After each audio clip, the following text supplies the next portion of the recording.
For today's videos mga idol, ito na yung ginawa namin na Samsung na 85 inches mga idol. So yan, successful ang gawa natin mga idol. So ang issue nito mga idol is nag-on in off.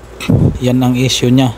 So chinik na pala ito ng taga Samsung Service Center. So ang nila, ang findings is panel issue. So ang ginawa nila dyan is nag-blocking ng clock signal. So hindi nila nakuha mga idol kasi may tama pa yung mainboard kaya nag-on in off siya So kaya nadali po namin step by step. So nadali po namin. Yan yung pinalitan namin mga idol.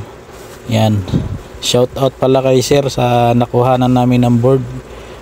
Sobrang bait at mabilis din yung transaction natin. Okay, ayan mga idol tinis na natin at sinit up din ang kanyang mga source kasi bagong bago at ayan yung niya original, sira na talaga yan mga idol.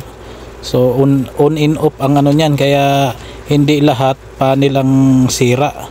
So magbabase kayo sa pagtutrouble nyo kung paano i-trouble talaga ang unit na TV. So yan mga idol, brand new ang nakuha natin yan na mainboard kaya sinit up po ng may-ari niyan. So yan mga idol sobrang linaw pa rin.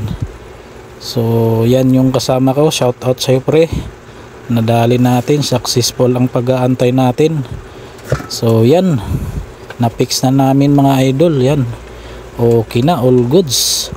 Yan, kung ganyan ang issue ng TV nyo mga idol, PM lang po kayo, legit po tayo para mapuntahan at ma-schedule natin. Pa-follow and share na lang mga idol. Salamat mga idol.